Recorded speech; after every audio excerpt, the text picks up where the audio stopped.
This is the Team Objection Podcast for July 5th, 2022, episode 535. Dave is not here. Michaela is here. That's good. I am a person. For the audio listeners, that's important for you to know because when Michaela's here, it usually means we're doing something in particular, and recently that's been reviews. The real thing that matters, though, before Michaela says hi, is if you're a fan of watching me eat on the show, I have quite the smorgasbord for you. We got grapes with strawberries. We got some tuna with lime juice in it. Over here, we got a protein shake. Here, really interesting, this one. Protein shake. I put protein that you buy from the store, like the protein shake, into a container and then blended it with so it's like a super protein shake. A double protein. It's actually it's really pretty good. I might sell the recipe. Lovely. That's all I got so far. Oh, nothing I can really endorse though is a problem, except for this cookie. I'm also protein cookie. Quest cookie for when you need protein. All right, that's perfect. all. I think Quest will really appreciate that sponsorship. Yeah, they're hurting. The money will start flooding any time now, I'm sure of it. Yeah. So we haven't really had a regular episode in a bit. You know, it's interesting because recently it's been 3 weeks of the best show tourney and then 1 week of the game show that will come back.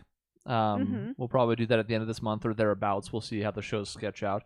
At one point, I had thought that we were going to be doing this show earlier in the week because I assumed that by now Kevin Durant would be a Phoenix Sun. It has not happened. If it does this week, we may still do a show right afterwards because it's a pretty huge deal. It's, one of the top 15 or 10 players of all time. It also means gutting our entire franchise for him. But that hasn't happened yet. There's been pretty much no news for the last 72 hours, and part of that was the holiday weekend. So instead, this was a show we were going to look to do next week, and now we're just doing it this week. It's still timely. Top Gun is still in theaters. That's going to be the second thing we review. And Spy Family just finished its first half of its first season. We have not finished it ourselves, but we're still going to talk about the first 10 episodes. We have 3 more to go. It's going to be back in October, which is a positive sign. So we already know the second half of the first season is going to air later this year with 1 week trailing dubs for every language except for Japanese, which is pretty cool. So that's what we're doing today. We're going back to some regular type shows instead of, I was going to say nonsense, but that's not true. I enjoyed the tournament quite a bit, and the game show seemed to work pretty well. But we haven't just kind of talked in a while, so we're going to talk. Well, we're always talking. You haven't reviewed stuff in a while. I wanted to review Doctor Strange 2. Let the record show. You did want to do that. 8 weeks ago. 8 weeks ago. When it maybe a little bit matters still. Now we're going to get to it eventually. It's not going to matter at all. If you want to hear what we think, that's fine. But now it's on Disney Plus. People can just watch it whenever. You just watch it yourselves. You don't even need us to endorse it for you. It's true. We did make the right call, though, because we were going to review that the first week of the tournament, and we weren't sure if it was going to be 2 episodes or not. We thought maybe, and it very much was 3 full hour-and-a-half episodes. So if we hadn't, we would have been delaying that until next Tuesday. And actually, I don't think next Tuesday would have worked either because Dave wouldn't have been here. So it would have been like, here's the first round of the tournament, and we'll see you in mid-July. Yeah. See, we just talk too much, actually. Yeah, there's just no winning, basically. Nothing we do works. Everything is foolish. All right, so let's start with the first thing. I thought we would leave Top Gun for last. And instead, let's talk about one of the kind of like, I was going to say popular. I don't know if that's necessarily true. It's probably the most popular show this season. But just in general, word of mouth has been kind to Spy Family. Reviews have been kind to Spy Family, and now it's our chance to talk about it. For those who are unfamiliar, Michaela, describe it to people, quick. Oh God, it's a slice of life espionage thriller with some action sprinkled throughout. I don't know if you can have slice of life espionage. Well, that's what it is. It's a slice of life. It's a family. It's all a ruse, but they're family. I know, but I think you have to choose one or the other, right? Like it's either slice of life or it's like they're both. Like a spy version of a slice of life is not actually, it's like the girl is psychic. The guy is like the best spy of all time. It just blends all the genres. It blends everything. It's a little bit of everything. It just plucks different things and smashes them all into one. That's my description. I'm going with it. You don't like it, you describe it. I'll remind listeners that this is, of course, spoiler-laden. So, that's typically how our reviews go. We don't really do tiptoey, spoiler-free stuff, but we will be talking about pretty much everything that happens in the first half of the first season, and that's going to be true of Top Gun Maverick as well. There's going to be rampant spoilers there. Anyways, yeah, it's kind of interesting. So I watched the first episode and then recommended it to the rest of us to watch as a group, and I think we've been enjoying it overall. We'll talk about how much and why as we go over the review. However, it's been interesting because the first episode is very different than the rest of the first season. The first episode basically establishes just our dad and our daughter. We don't even have the mom yet, although she's a great addition when she shows up, and it's a lot more action-focused than pretty much everything that follows. There's little flashes, as Michaela said, it's kind of splashed throughout, but the first episode kind of feels tonally different, but it was enough to get me hooked, and then from there I found myself kind of enjoying the laid-back nature more than I did, because I've seen action animes plenty of times before. This is different in a way that I think benefits it. Actually, so Doug said he loves the 60s style opener. I like it too, but not for why you would think. I like it that it is so not indicative of what the show is at all. Other than a few glimpses you get from like the first 2 episodes, there's like no spy stuff at all. Like not really. And what you get is like a big like sieging of a castle, but it's like a kid's castle and it's all a big like fun ruse and they're using Nerf guns. And it's so much better than if that was a real castle with real guns. So it's like a unique twist on all this very basic stuff. The big espionage undercover mission is like trying to infiltrate a school and getting through like the interview process. So it's like that fun twist that makes every episode really interesting. I think what helps is that Anya is one of the best characters in anime in a long time. And that's interesting because in general, I'm not a big fan of kids. It helps in some cases when they're animated because child actors obviously can be very hit or miss. But in this case, like this is her show.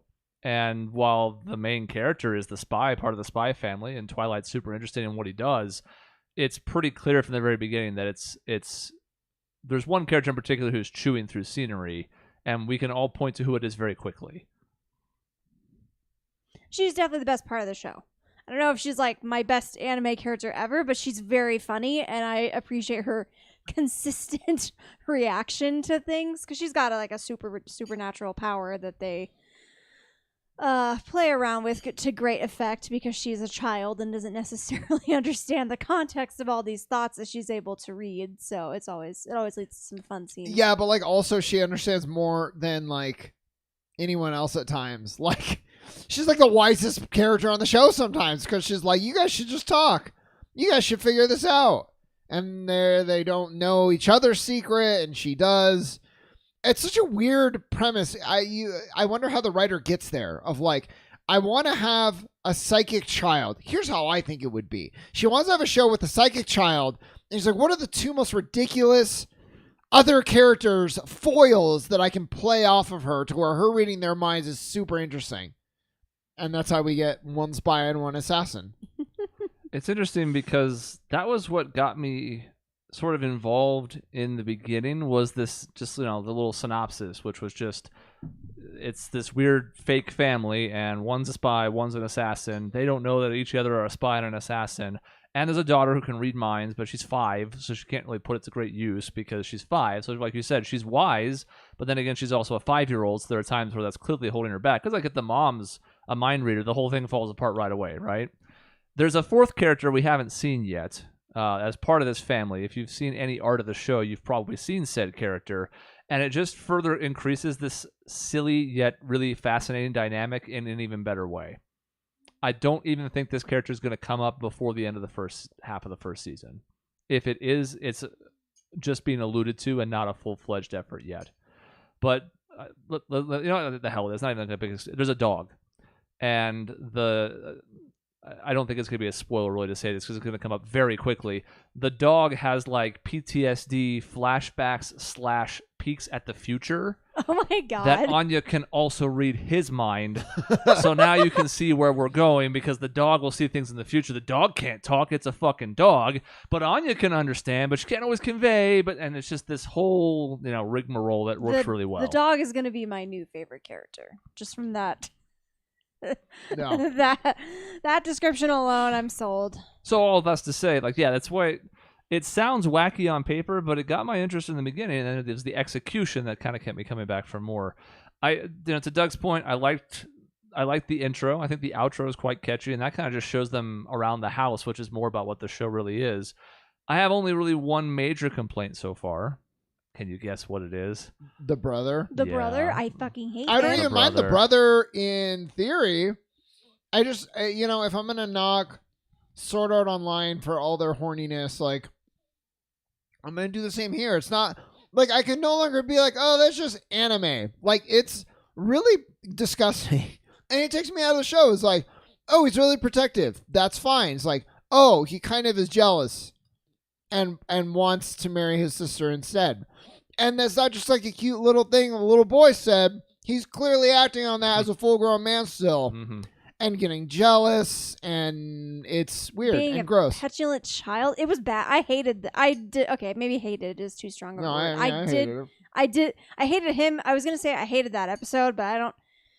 That's maybe too harsh. But I was definitely like taken out of the like. Because I've been enjoying it up to that point, and I was like, wow, I just like want this episode to be done. I don't want to see this anymore. This is really uncomfortable and nasty, and I'm just sick of it. I'm sick of it. In theory, again, it's all great. Like him being part of the group that hunts spies. I forget what the name is. Yeah, like being part of the secret police or whatever. And already their marriage is suspicious, so then you add in this new wrinkle. Could be really cool. He just didn't have to be attracted to his own sister. That's like really... Yeah. That's as simple as that. It's like you didn't need that, and I hate that it's such a thing in so many anime now. It's not even now. It's been a thing forever, but it's just gross. I'm just like, why? Why do you do that? The overprotective brother/sister, whatever the case is, sibling is already overplayed. And can be annoying at times. But in the show like this in particular, you could almost play that off as like making total sense. Of course he's overprotective of her. He's with the secret police. He doesn't know that this guy's a spy, but there's this world of espionage around us. We see it all the time. So yeah, of course he's a little bit more overprotective. Like he has to be. He loves his sister. It's just he loves her too much. And I don't know. At this point, it's one of the tropes I'm most annoyed with more than anything else. It was very frustrating of a misstep because there's actually really enjoyable parts of those two episodes, I think. Yeah. The way that he makes the two of them play off of each other would be a lot more tolerable if it wasn't based in him wanting to fuck his own sister. If it was more harmless antics and him just not believing that the two of them were in love and stuff, it would be kind of annoying, but I think more funny than it was that. He tries to get them to kiss, to illustrate your point. What easily could have been like stop, that's gross, I don't need to see that. It was instead like, oh my god, I cannot witness this, it will break my heart. It's just too much. They were so close to not doing it, but it was also like, it was never a consideration to not go there. They were always going to do the horny brother thing. Mm-hmm. And I think what's most frustrating, I don't want to focus too much on one character or one scene because so much of the show is good, but like, he's the one who eggs it on. If they're trying to like be overly romantic just to show him that they are in love because it's important to make a good first impression and he recoils from it, I'd be a little bit more forgiving, even though it's still annoying because it's like, okay, he doesn't want to see this because he's got these deep-seated issues. He tells them to do it and then 45 seconds later has a fucking meltdown while it's happening. That combination doesn't work for me. No, it's stupid. Well, and also we're kind of harping on it a lot, but because I don't have a whole lot of other negatives to say, really. I don't know. The ridiculousness, if you're like, this is too silly, it's like, well, okay, this is probably not the show for you then. It's kind of built on almost being as silly as possible, but I think they still nail the heartfelt moments and those dynamics, and like you really want, me especially, I want Lloyd to actually love this daughter, and it gets a little dicey at times. It was like, I'm just going to give this thing back. And then they develop over the season, and that's all like really, it's really solid. It's not like the greatest anime I've ever seen, but I've really enjoyed my time with it. It makes me laugh, and I think it's pretty good. Yeah. The animation has also been consistent, which is a plus. Sometimes you watch modern anime and you sometimes witness some noticeable dips in quality. I can't say I've seen that with this one, so that's been nice. I think Studio Wit worked on the show. I think that's right. Same group as Attack on Titan, so a noteworthy studio. For a show that's not based significantly on action, it's good when it has been there. The first episode, again, is sort of the standout for that, but there's a little bit of sequences in almost every episode, whether it's like your karate kicking a guy's head off or... the next episode that we haven't watched yet is episode 11, and it's going to be a massive dodgeball match with all sorts of references. That's going to be really good. So, like, when it needs to step up, you can tell. So, like, it's consistently good quality, and then in the moments it needs to be, it steps up. That's the way it should be, because we don't expect the same level of care for every single scene of an anime. Sure. That's stupid. But it's really, really good overall, and then it peaks when it needs to. And too many shows miss the mark, to Michaela's point, where it's like, that was really important. Why did that look like trash? Or that was so unimportant. Why did you pour money into that? Yeah. Time to score? Yeah. Okay. Let's do it. Yes. We're going to spend more time on the second one. So we have to give it a score out of 10. And I can go first. I often go last, but I don't care. I'm going to give it an 8.5. Nice. It's a show I'm enjoying quite a bit. Was it like a must-watch, like a Steins Gate or a Full Metal Alchemist Brotherhood when I completed it? No, not yet. It's also maybe not fair because we're not even done with the first season. So who knows how this is all going to wrap up and then like lead to future seasons. I have a couple of spoilers, unfortunately, from the manga, but nothing too serious. But I like the motif. I think it's kind of a really clever setting, both in the characters they chose, which we talked about, and also the setting, kind of focusing on what is clearly a nondescript location, because they always talk about like East versus West. There's a couple made-up countries, but is really just like the 50s and 60s and Russia and the West. Is a really clever dynamic because it also makes the nuclear family being so forced make more sense. Because at first you're like, oh man, like I don't like what's happening here. Like, oh, you're not married, you're a freak, and then it makes like you're like, okay, but that's the way it was then. It sucks that that's the case, but as a way to make this family come together quickly, it works. So I'm interested to see where it goes. Like you said, we're sort of rooting for this family to become an actual family, but that's going to take time. And if there's one other maybe small downside, is that we don't really have a conflict. We do. We know what we're working towards overall. We know what Anya's role is in that. And right now, it's trying to earn these merits at the school to get enough to get close to this son's target, basically, right? But that's been happening for a while, and episode to episode, there's a small conflict. I'm not sure if I want more of that or not, which makes it difficult to criticize, but I'm enjoying the fact that it is kind of like idyllic and slow, but I also kind of want to see a little bit more. So I'm settling on an 8.5, and we'll see at the end of the second half of the first season if it goes up or down from there. I'm going to go with 7.5, and for a lot of the reasons you just said. I want to see where it goes. But the biggest difference for me, and you alluded to this, is like I've enjoyed it, but I'm not hooked by it totally. I'm not like, oh my God, is the new episode out? And I think part of that is because it's been very, for the most part, episodic so far. This episode is the crazy castle episode, and this one they're going to the school, and there is an overarching narrative a bit, but they haven't leaned super into that yet. It's kind of all, I mean, in these ways, like, yeah, I guess like hitting on that slice of life a little bit, but not really being brought together with cohesion yet. And that's, for me, that's the type of shows that I like. To be fair, I think there's plenty of people that are like, I love this setup, and that's fine. And if so, this is definitely your show. It just hasn't grabbed me because of that. My hope is that the reason for that pacing is because they're trying to make it so that this feels organic as the family really grows to like each other, and not like that already happened 4 episodes in. Now they're a family now. We're going to go fight the war and stuff, which makes sense, but it's going to require that payoff in the long term. Because the writing's been so crisp in the short bits of like overall narration and stuff that we've had, I'm hoping that's going to be the case, but we'll see. Your score? I will also give it a 7.5 out of 10. It's a little hard since we're only, like 10 episodes in, and it's hard to know like where they're going in the long term. So this could change, but as of right now, this is my score. It's a little slow, like not too slow, but I mean, because they're trying to build up this family, which makes sense. But yeah, I would say I think it has potential to improve. But I'm gonna give it a 7.5 just because, like we talked about, with some of the cliches and really obnoxious brother trope. I mean, 7.5 is like a really good score still. I'm not like, I hope that doesn't come off as like, oh, I don't like it. I really do enjoy it. I'm excited for, I think we have 2 or 3 episodes left. I'm like, great, let's do it. Did you give it at least a half-point reduction for Yuri alone?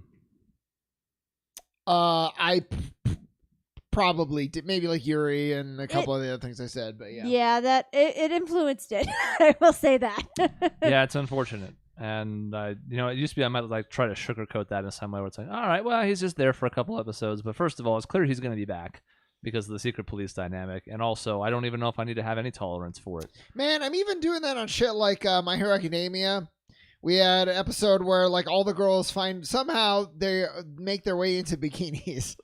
Vintage anime. It's like we have a Navy mission. You're like, oh, cool, they're on the water. Next scene, everyone's in bikinis. Like, oh, I see why you went to the beach. And it's only the girls. There's no guys on the beach.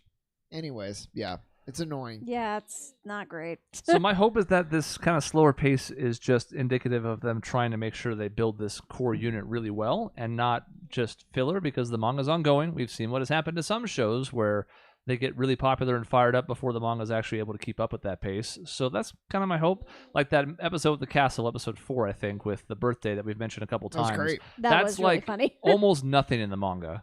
Oh, Like it's there. It's a whole like part of a thing, but they stretched that out to a full episode, and I kind of like that episode, so I don't mind it. It's just the hope that like not the whole show's not going to do that, you know? Like sure, yeah. when it's appropriate or when it fits, sure, but eventually it's like okay, all the stuff's going to have to come to loggerheads at some point.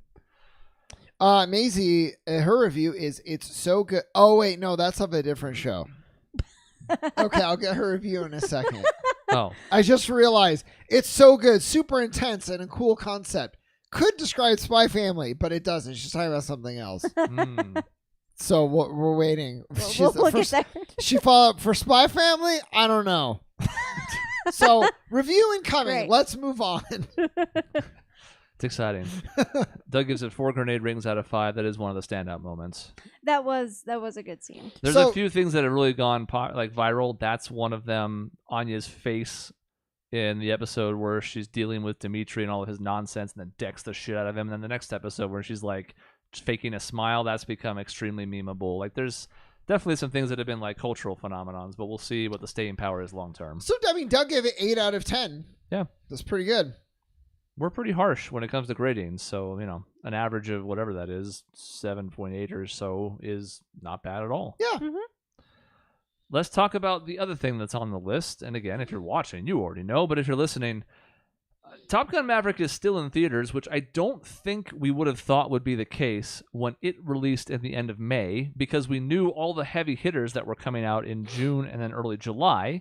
We have Light Years and we have Jurassic Worlds, and there's stuff that has come out that you would have thought would have pushed this out. Maybe Thor Love and Thunder is going to be the final nail in the coffin. We'll see, but it's done so well that it has now drawn 1.1+ billion in box office revenue, which is just astounding, especially in the post-pandemic era. But let's talk about Top Gun Maverick. It's got plenty of things it does well, and I guess the question I would start with is how much of this caught you off guard, considering the original and that 35 years has passed. I was going to say, what a great way to introduce it is that it took you by surprise. Everything about this movie pretty much was surprising to me. Mm-hmm. So based off of Top Gun, which I don't know, I'm going to be real, I didn't even think it was a good movie. I will give it a fine review. It was fine. I watched it way too late. I'm sure it was different when you watched it back then, but I didn't think the script was especially strong. Like it goes beyond just the jets are old, the effects are a bit dated. I thought the dialogue was dated. I thought the plot was dated. I just really didn't enjoy the experience. And I felt like, while I'm glad I watched it, everything that mattered you could have summed up in about a sentence. I have not watched the original, and I honestly don't really want to at this point, because Top Gun Maverick was so good, and it peppers in flashbacks where it needs to, so you get all the context, you get everything you need about that original movie anyway. I don't know if I care. I know it's a classic, but this movie is so good on its own. You don't really need the first one. It's so interesting. Yeah, I mean, in the opening scroll, they say, here's what Top Gun is. In the first one as well. It's that really explains 75% of the movie. Because then they're just in the school. And they have a little bit, there's some stuff with Goose dies. That's a spoiler. That's a spoiler. I hope you weren't expecting that to be the deal breaker after spoiling. How many things have we spoiled on the show? So let me get into why. I'll start talking about why I like this movie. And I'm not going to go for the obvious stuff of the action being really good. I felt like the way that they showed the actors in the jets was framed a little bit more open, so you can really get a greater sense of speed and the environment around them. they also, so much of the first one was just like basic desert, and they do plenty of desert in the second one too, but there's other environments that they go to that are so much more interesting. So that was part of it. It was as simple for me as the movie starts and almost right away we have a plot. Actually, even before I'm talking about the whole thing with this breaking the speed and the mock, I leaned to Maisie and I said, this is more interesting than anything in the entirety of the first one.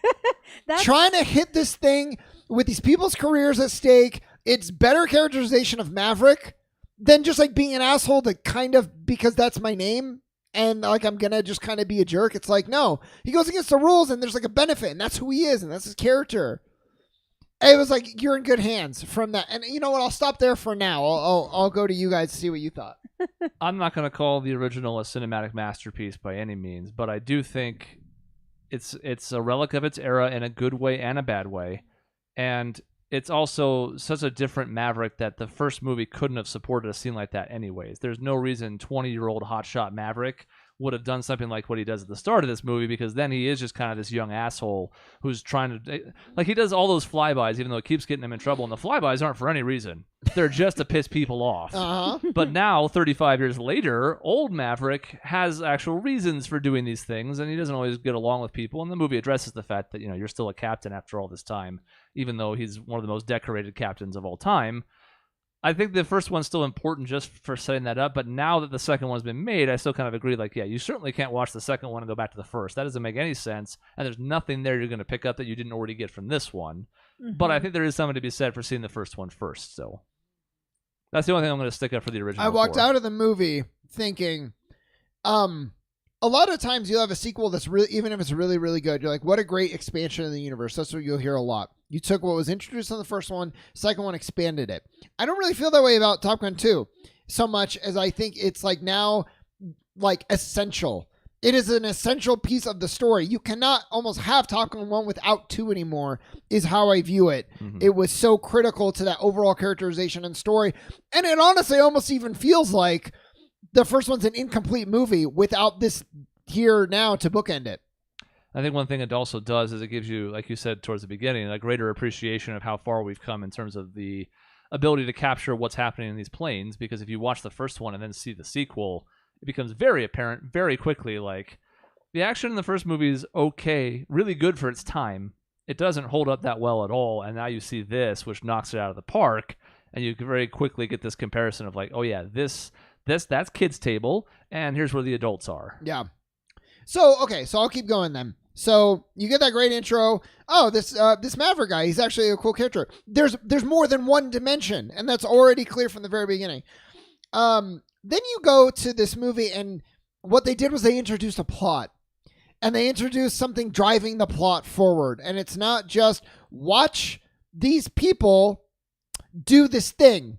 In the first one, it was the school. And not to keep like bashing on the first one, but I'm using it as the example. They're in the school. Okay, what's the plot? No. They're in the school. That's it. That's all they're doing. We'll tack on a mission at the very end, but that's it. This one, right from the beginning, pretty much, you get what they're trying to do and what's at stake and why it matters and why he's being brought in. And it frames the entire movie. I think that scene is really important because of when it happens. Because there's really no reason for the first thing that happens when he gets to the campus to be this debriefing where they're asking his opinion of the viability of this really difficult mission. They could have had him kind of walk around a little bit more. Yeah, he's got the scene where he stands in the foyer and looks around at the old picture of him, and then there's a picture of ice behind him. But they could have had him wander around the campus, run into somebody, do all these things. But in what's, I think, a referendum on the whole movie, they don't waste any time. They're like, all right, why is he here? Okay, well, he's looking around. Okay, just remind people, reminisce. All right, and here's your mission. And everybody's probably going to die. Let's talk about it. And they get a little bit of like the humor that Maverick has that gets quickly shut down by John Hamm's extremely tough character. And then again, like you said, here's what we're laying out right now. Not, oh, you guys are going through school and you're going to graduate and then maybe you'll go fight the Reds or whatever we had in the first movie. It's this time has to happen, and here's why. If it doesn't, you're all dead. And, they do it without even, like, the Reds or the whatever. You don't know who they're fighting. Yeah. You can sort of, like, make guesses of who they're maybe referencing. It's Russia-ish, somewhere over there probably, or one of their allies, yeah. But some enemy country. And then when they fly in there, I don't remember if it was Maisie or somebody else who brought this up, but the geography is so varied that you can't really ever tell where the hell they are. There's snow mountains, and there's desert, and there's all sorts of things in the area. You're like, okay, I don't know. Could be anywhere, really. Right over here. Could be Russia. Could be China. Who knows? It could be anybody. Go see our movie. It's like an island or two. It's like what? Right. Yeah. And I love that it doesn't really matter who the villain is. Like, no. You need the threat hanging over the characters, and that's all. Like, that's the device that it functions as, and that's all it's needed. Honestly, you get all these new characters. There's 12 technically introduced. You really only care about, I think it's 6. Mm-hmm. And that's fine. And the movie doesn't waste time on the other 6. No, not at all. You can even tell in the first scene they're in. They're like, oh, there's this person. And we'll talk about them for about a minute. Oh, this person. And they shoot a pool. And then here comes the other 6. Oh, wow, they're here. Okay, anyways, let's go play the piano now. And I noticed upon a second watch, because I saw it twice. Me too. That literally there are times when, like, your main 6 are in... oh god, I had the word a second ago, but like they're in frame. The other 6 are in the frame, but they're blurred out. Mm-hmm. They're the foreground. I was gonna say your main 6 are in the foreground. The other one's like, yeah, they're just like blurred. They're here. They're there, yeah. They're here because Tom Cruise has to make a decision, and that's what. So again, they're almost like a device as well, and that's it. But simply. his toughest decisions don't involve them. They involve 2 other characters. One who has a mishap during training, and one who has a pivotal moment where he still comes through in the end. And it doesn't involve those 6. And it makes sense. They wanted to show that it's like, okay, it's not just going to be you 6 who automatically get it. You have to earn it. And by presenting these 6 lackeys, they did just the right amount of screen time for them to be like, all right, they're here, and they don't actually matter, so goodbye. Yeah. Yeah, and I honestly like everybody, which is so they don't get a lot of screen time, but, I've been doing this the whole movie. The girl who's Phoenix. The pilot, Phoenix. The guy who's the hotshot. Hangman. I like him. I like him. Yeah, I know he's everybody. an asshole, yeah. and he's way too cocky, but he's good, and I think that's the difference. Is he really backs it up? Probably kind of shades of how Maverick was back then, and then obviously Rooster is great. I always like Miles Teller. I've heard maybe he's somewhat of an asshole in real life, which would bum me out. But I've liked so many movies that he's in that he still kind of gets a pass from me. Somebody feels like he looks exactly like Goose.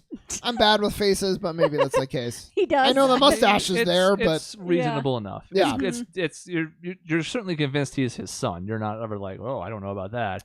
People are like, he's a perfect replica, and I'm like, no, you can't keep doing this. You can't keep being like, that guy looks just like Freddie Mercury. Yeah. He looks just like Elvis. He's like, no. And every part of the movie is smart. I don't know this for a fact, but I'm curious if the conflict being he pulled his papers was partially derived from the fact that this movie's 30 years ago, and like the boy is already sort of old. So if you jump ahead, he's probably a little too old to be in this group, but he was delayed like 4 or 5 years. So it's like, it just like fits. It's so smart. Every piece of what they're doing, and the family stuff matters as much as the mission.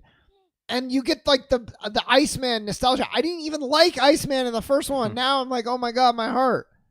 It's just so good. It's so good. Tom Cruise has a lot of range in this movie. I mean, granted, I've only seen him in like Mission Impossible, and but I felt like he really had a lot of range with this character, the emotional moments, and then kind of the cocky moments, but also caring, and he's so good. I feel like Tom Cruise ever only plays Tom Cruise, and but really good. Like he plays a really good Tom Cruise, and that's what I get from him a lot. It's like he's not wildly different from the Ethan Hunt. But it still like works. He conveys all the emotion he needs to, and it's great. Yeah. I think my standout character is Jennifer Connelly. Oh yeah, which also is great. Odd because she's not especially important to the movie, other than some of the emotional core of it. But they have to do a lot of work in explaining this relationship in very little time because she's not in the first movie, and the character that has mysteriously disappeared. So instead, they had to kind of show us quickly without telling, I kind of do both, that these two were once an item, and now they're going to try and retread those steps, but probably not because it's a disaster every time, but maybe this time it'll work. There is nothing in this movie, I think, other than maybe the way they were able to film the action that is particularly unique. but I think they execute everything so well, and this is just an example of that. It's not like this is a brand new revolutionary idea. Oh, they were on again, off again lovers. But for what little time is devoted to it, they make every moment count in a way that by the end you're like, yeah, like that's him and her and the daughter. Sure, perfect. Yeah, they're a family now. Yeah, they're just so smart about it. Again, like in the original, you have that sex scene. It's like very iconic, and a lot of emphasis is given, and the silhouettes, and the and in this one, they lay down, they kiss, but then the big scene is just them talking. I loved that scene. And I think that was purposeful, though. It was like, back then we were saying it was all, and it wasn't even her, but it was passion, and it was all this. Now they're trying to say, like, we're a little bit beyond that. It can't just be passion. We're not going to work. And there's more to us than that. I was like, man, that is such a good call. I appreciated that so much. The focus on like their relationship and how they help and support each other. And it's not just about the intimacy or the physicality with that iconic sex scene from the first one.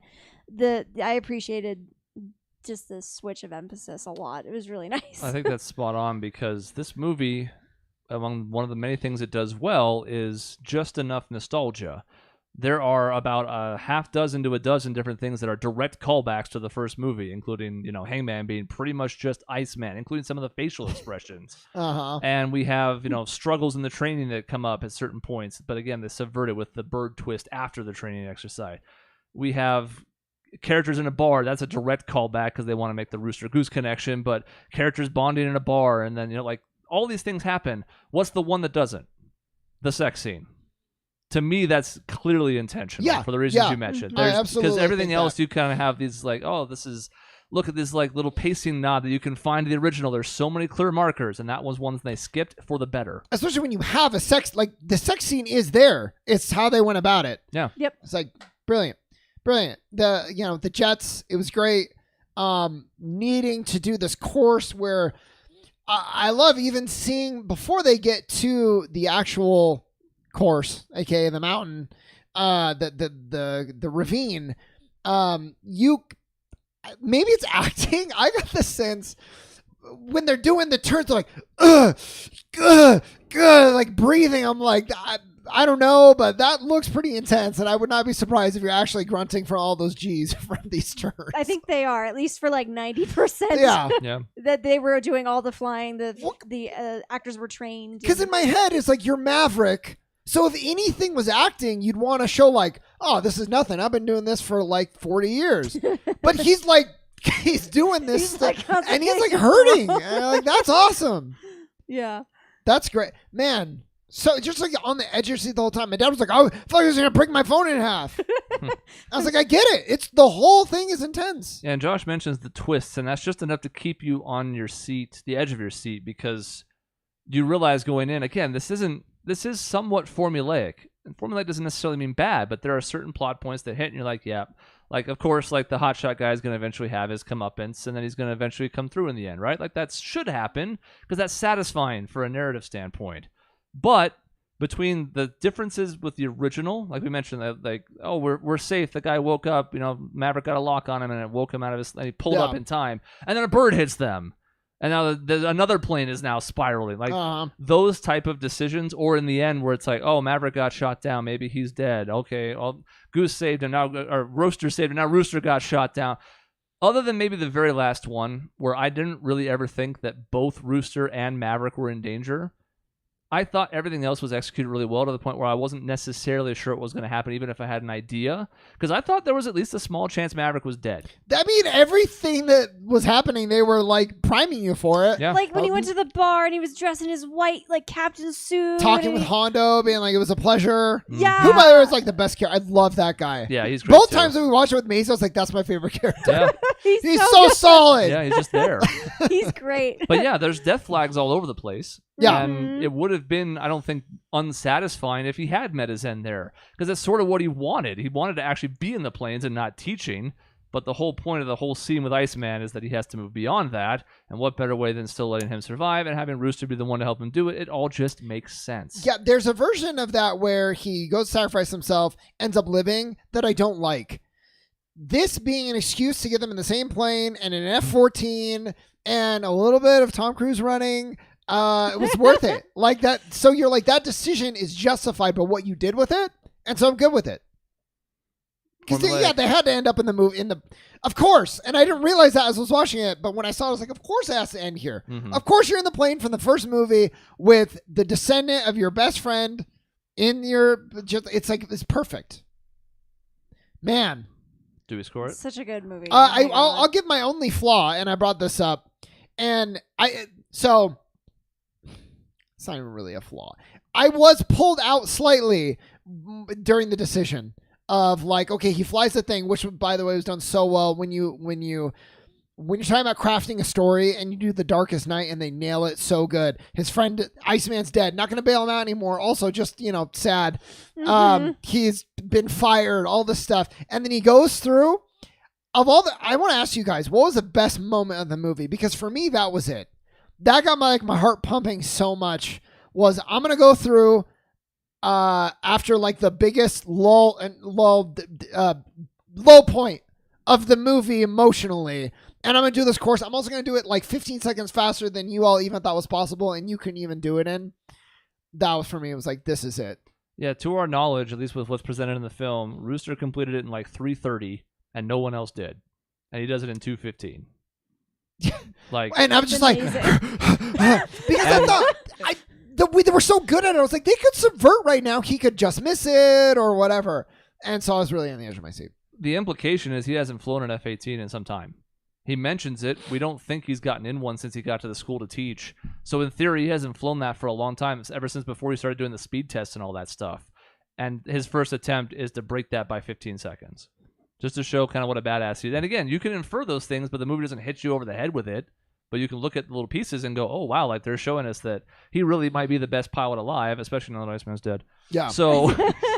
yeah, and what was nice is whether you quibble with like your favorite being the actual mission or whatever, it's like that starts the entire, I think that's like the end of Act 2 technically, but it starts like our brisk march to the conclusion where everything is just builds and oh yeah, good call. It's great. So good. It's way up there on favorite moments. I also really like when Rooster and Maverick finally do team up at the end. Also great. There's a surprising amount of humor that I just enjoy a lot. And I just love like the Act 1, Act 2, clearly defined in each part. Mm-hmm. I don't know, maybe you could say it's formulaic. I appreciate it. I think it's good storytelling when you can so easily pick it out. You can almost even argue in Act 4. When he gets shot down and they go into the thing, like kind of, you can split up that act into 3.5 maybe. Yeah, it's so good. I think my favorite moment is the scene with him and Iceman. I think that's going in, knowing what they had to do to make that scene happen and what Val Kilmer is going through in real life. I think that adds a lot of weight to what's already a good scene anyways, because they both perform really well in it. Tom Cruise especially. And again, I have more nostalgia for the first movie than the two of you do. So you haven't seen it and you didn't love it, which I don't blame you for. It again, it's pretty campy and not super good, but I still like it. And I still love the volleyball scene more than the football scene. The football scene is so good, though. He does this little dance. To be fair, you haven't seen the volleyball scene yet. But how good is the volleyball scene? I mean, it's pretty good. Okay. It's probably the best part of the first movie now, considering the rest of it doesn't hold up quite as well. So that one's up there. And I think that I also have an underrated moment, which is the fact that the first of the two kills that Maverick gets in this movie is him basically using the wreckage of the first plane he shot down to like block a missile. I was going to bring that up. Like that, they don't even spend any time on that. Yeah. And I remember the first time I saw it, I was like, wow, that was that what I saw? And then the second time I was looking for it, I'm like, that's again, like they're not hitting you over the head with it. It's just like, look at his fucking skill because he just used this plane's carcass to save his own life. What I actually love about that, beyond just the skill, is he's like, let me know as soon as there's smoke. So he's ahead. He knows what, like, from the moment, like an anime would do this, you play out the whole thing in slow motion ahead of time. He went over, shot it, and then he's like, let me see the smoke from the missile, because I know right at that moment, if I veer this way, that missile is going to take out his friend's plane. And now I've just taken down an F-35. I have one to go, halfway there. It's like, oh, so good. Usually, every new thing you say just like gets me going. There's just so many moments you can break down and say like, that was really good and satisfying. The one that I'll get back to the one criticism that I said. Yeah. So you get this great scene of him going through the course, loved it, and then it's like, now I'm making my selections, and I felt like there was something missing there of why this group. There's plenty that we can infer, sure, but I think the biggest one was why any of them, especially when Phoenix handles it okay, but she is the one with the accident that happened. And he kind of told her, oh, don't do the thing. And then she did it and lost the plane. So if anything, there was like a slight demerit there. You didn't even tell us that they succeeded. That's all I would have taken. One line of dialogue. Did you have to have it? No. But I did spend time thinking like, why this group? And especially why Rooster? Because he had not shown that he had it actually. So there was no moment like he had in the canyon. And maybe they felt like they had it earlier than it would have taken away from the canyon. But I just needed to know why. And I was thinking about it in the theater, and I'm still thinking about it now. I just would have liked that one scene. That's all. I think the implication... So, again, we're sort of inferring. We're doing like the Jason thing. Jason love be like, you, wait, what? Jason. Why am I taking strays? What are you talking I know. I thought about it before I said it. I was like, nah, I'm going to say it anyway. Yeah, no, it's great. That's the thing. The idea is that, from what we're told in the story, that Rooster's the only one who completed it. Now... Did Hangman only not complete it because his wingmen kept dying along the way? Like the other plane that was with him didn't make it to keep up with him? Maybe. We don't know if he ever actually successfully completed it. He was on pace to, but we don't know if he made it to the end or if that breakneck speed was too much. I guess that's supposed to be where we glean that information. I will say this. I think I'm with you in the sense that, like, yeah, it would make more sense to have something quick about that, and they nailed almost every other part of it. But I'm so tired of films wasting my time that I would almost rather that be the one misstep and everything else be so incredibly tight than the alternative where it feels like I'm an idiot and they have to explain everything to me. Sure. So, I mean, I know that's not the point you were making, but I just think in general, I respect the movie more for being like, yeah, we're going to keep this shit tight than these 3-hour self-indulgent, like, awful wastes of time. Well, and I think almost as a secondary point to my critique, it's like, that's my critique. Right. It's like this little scene, maybe they didn't need it, but I definitely knew why Hangman wasn't selected. They made that abundantly clear. Yeah, multiple lines. Best pilot there, too selfish. Couldn't work. But yeah, just like a little bit of like, wait, this kind of is nepotism. This is kind of the thing that we were worried about, is you're just selecting him for legacy. But maybe not. But yeah, that little bit there I would have appreciated. Otherwise, because they at least show why it would be valuable to have him as your wingman, because again, he takes the fall on that one training exercise and does the push-ups, and like it's clear he's connected to them. I think the one thing that leads to that being perhaps a critique is the fact that it's what you mentioned. She fires up the engine when she shouldn't, because you can't hold the bird against her. They're just chilling, and all of a sudden, bird engine. But like, if the plane just went down because of that, she couldn't save it. But it wasn't because like she fired an engine that was about to explode. That would be, I think, the way to help clean that up a little bit. Yeah, I almost thought they were gonna go like the bird is actually what gave her the edge, because she handled it so well, and it was like unplanned adversity, but she succeeded. But then they didn't do that either. So I was a little confused. But to go to the score, I can go first this time. I think this is the second best film I've watched this year. Maybe the best. Probably the second best. But the first one is Everything Everywhere All at Once. And I gave that a 10. And I feel like this is like a 9.8, but because we don't do that, I'm just going to give it a 10. The most I feel comfortable is that we do like 0.5s. But I think it's better than a 9.5. Again, we're pretty harsh on this show for when we grade things, but we also like for a piece of like a blockbuster movie, we're not weighing it on the same scale as Citizen Kane. We're saying for what this is designed for what it's set out to do, what type of film it is, how successful was it? That was a 10. I mean, this is the most exciting, riveting, emotional like film of possibly Tom Cruise's entire career. And, that's saying a lot. Long career. Yeah. And who would have thought? Top Gun 2. It's such a surprise, I think, is part of why I loved it so much. Yeah, it's weird because there were mixed expectations going in, right? Because on the one hand, it's a sequel 35 years later, and Hollywood's track record with delayed sequels is not the best. Yeah. Like Zoolander 2. Then again, by the time I can't speak to you. By the time I saw it, it was a couple weeks in, and glowing reviews, huge opening weekend. So I had this mix of expectations where it's like, first of all, it's a sequel to Top Gun, which I like, but it's flawed. And then it's also getting like just, tippy top reviews. So sometimes that can turn me away from a project if it's, too glowing, or it's like I almost want to find flaws with it just to be different. This is a 10. And I walked out of the theater and I said to the group that I was with, like Josh mentioned, it's probably in his top 10. I said, this might be the best movie I've ever seen.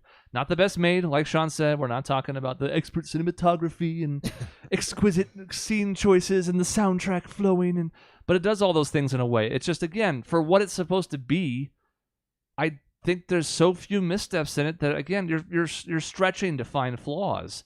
And if they are, they're so insignificant that they don't deter from the overall like enjoyment of the movie. I think it's a 10. I don't remember the last 10 I gave, but I'm pretty sure it's a 10. We should let Michaela go first, because now... Because we always get mad at her for not giving a 10. Now you can't get mad at me, ha! Yeah, she hasn't given one in a while. I've not given a 10 in a while, but I'm giving this movie a 10 today because it is so good. I had no expectations going in. I mean, I saw that there were reviews, but I had good, positive reviews, but I hadn't seen the first Top Gun, didn't really have any expectations, and I was just floored. It was so good. When was the last time we gave something 3 10s?